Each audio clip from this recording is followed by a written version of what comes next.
মহাখালী বাস টার্মিনালের সম্মানিত পরিবহন ব্যবসায়ীদের দৃষ্টি আকর্ষণ করছি, জাতীয় ভোক্তা অধিকার সংরক্ষণ অধিদপ্তর থেকে বাজার মনিটরিং কার্যক্রম পরিচালিত হচ্ছে।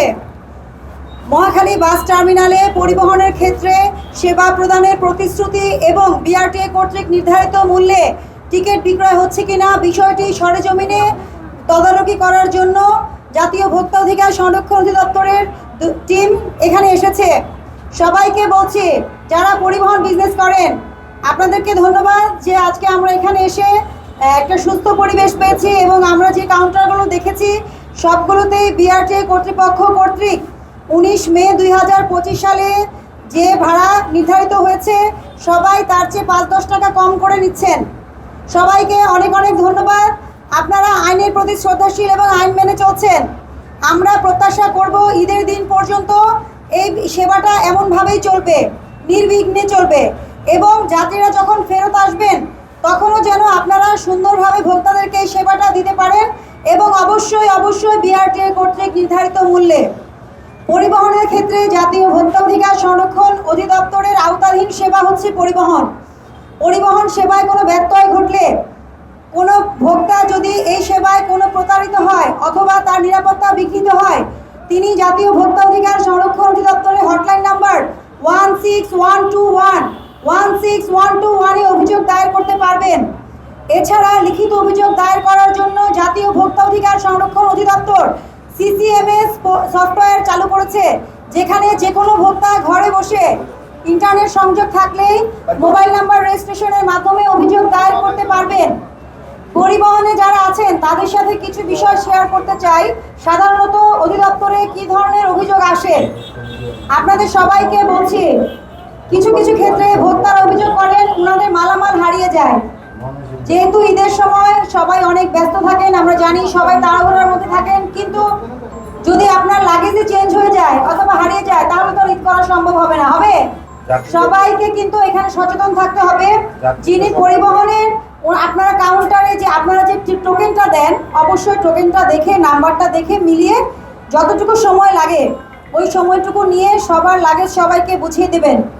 এছাড়া গাড়ি নষ্ট হয়ে যায় অনেক সময় রাস্তায়। আমরা জানি যে বিষয়টা ফিটনেসের সাথে সম্পর্কযুক্ত।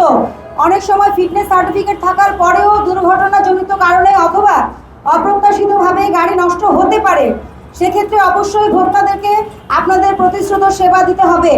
সেক্ষেত্রে আপনাদেরকে অবশ্যই অল্টারনেট গাড়ি দেওয়ার জন্য আমরা অনুরোধ করি, যাতে ভোক্তারা কোনো ভোগান্তিতে না পড়েন।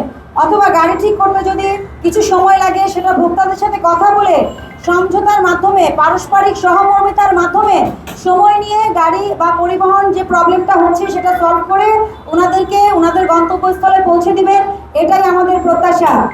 এসি বাসের ক্ষেত্রে অনেক অভিযোগ আসে। যদিও বিআরটিএ কর্তৃপক্ষ কর্তৃক এসি বাসের ভাড়া নির্ধারিত নেই, তারপরও আমরা আশা করব পরিবহন ব্যবসায়ীরা এটি খুব সচেতনতার সহিত এবং যৌক্তিক পর্যায়ে রাখবেন। সবাইকে অনুরোধ করছি, ঈদকে সামনে রেখে কেউ কোনো ধরনের অসাধু পথ অবলম্বন করবেন না, কারণ ভোক্তা অধিদপ্তরে অভিযোগ করা এখন অনেক সহজ। হটলাইন নাম্বার আছে, সিসিএমএস সফটওয়্যার আছে এবং আমরা নিয়মিত মনিটরিং কার্যক্রম পরিচালনা করছি সারা দেশে। সুতরাং এটা মাথায় রাখতে হবে যে যদি কোনো ব্যত্যয় ঘটে সেটা ইচ্ছাকৃত বা অনিচ্ছাকৃত সেটা সুরাহা করার চেষ্টা করবেন। আর ভোক্তাদেরকে বলবো, সচেতন ভোক্তাই সুরক্ষিত ভোক্তা। আপনারা অবশ্যই দেখবেন যে বিআরটিএ 2025 সালের মে মাসে যে রেট দিয়েছে সেই অনুযায়ী আপনার ভাড়া ঠিক আছে কিনা। টিকিট কেনার সময় মূল্য তালিকা দেখে যাচাই করে কিনবেন। মূল্য তালিকা আপনার জন্য প্রদর্শন করা হয়, সুতরাং মূল্য তালিকা দেখাটা আপনার দায়িত্ব। মূল্য তালিকা দেখে আপনি নিশ্চিত হয়ে টিকিট ক্রয় করবেন নির্দিষ্ট কাউন্টার থেকে, এবং অবশ্যই নির্দিষ্ট কাউন্টার থেকে। এখানে কিন্তু কিছু অভিযোগ আসে ব্ল্যাকের টিকিটের। তো এই ক্ষেত্রে কিন্তু ভোক্তাকে সচেতন হতে হবে।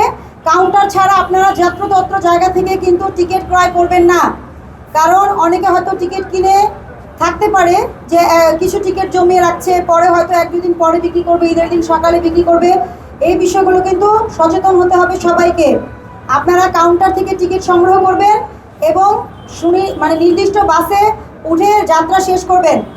আর এসি ব্যবসায়ীদেরকে বলছি, এসি বাস যাদের আছে আপনাদের এসিগুলো অবশ্যই পরীক্ষা করে নেবেন, কারণ পথিমধ্যে যদি এসি নষ্ট হয়ে যায়, এসি নষ্ট হলে আসলে এই বাস পরিচালনা অনেক কঠিন। এখানে সাফোকেশন তৈরি হয় এবং আসলে এটা চালানো খুব দুষ্কর। তো এরকম কিছু অভিযোগ কিন্তু আমাদের অধিদপ্তরে রোজার ঈদের সময় এসেছে এবং আমরা কিন্তু ব্যবস্থা নিয়েছি। সবাইকে বলছি আপনারা টেস্ট করে নেবেন, চেক করে নেবেন। তারপরেও যদি অনাকাঙ্ক্ষিতভাবে পরিবহনে কোনো সমস্যা দেখা দেয়, যান্ত্রিক ত্রুটি দেখা দেয়, অবশ্যই ভোক্তাদের জন্য একটা সেকেন্ড অপশন রাখবেন।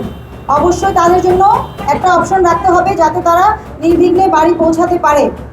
সবাইকে আমরা অনুরোধ করছি, মহাখালী কাউন্টার আমি যতটুকু দেখেছি ভালো দেখেছি এবং এখানকার যারা নেতৃত্বস্থানীয় লোকজন আছেন ওনারা সবাই অনেক সহযোগিতা করেছেন। সবাইকে অনেক ধন্যবাদ। মালিক শ্রেণী, শ্রমিক শ্রেণী সবাই যারা আছেন আমাদেরকে অভিযানে সহায়তা করেছেন, সবাইকে অনেক অনেক ধন্যবাদ। আপনাদের সহযোগিতা পেলেই সবাই মিলেই ভোক্তা অধিকার সুরক্ষা করা সম্ভব, কারো একার পক্ষে কিন্তু সম্ভব না। সবাই মিলে একটা সহযোগী পরিবেশ তৈরি হলেই শুধুমাত্র ভোক্তা অধিকার সুরক্ষিত হবে। সবাইকে অনেক অনেক ধন্যবাদ। জাতীয় ভোক্তা অধিকার সংরক্ষণ অধিদপ্তরের হটলাইন নাম্বার 16121 সবাইকে বলছি আপনারা যদি কোনো অভিযোগ থাকে বা যদি কোনো তথ্য পেতে চান হটলাইন নাম্বারে ফোন দিয়ে তথ্য নিতে পারবেন। এছাড়া সংশ্লিষ্ট জেলায়ও আমাদের জেলা অফিস রয়েছে, সবাই যে কোনো জেলা থেকেই এই অভিযোগ দায়ের করতে পারবেন। তো আপনাদের সবার নির্বিঘ্নে বাড়ি পৌঁছানো প্রত্যাশা করছি। সবার জন্য শুভকামনা।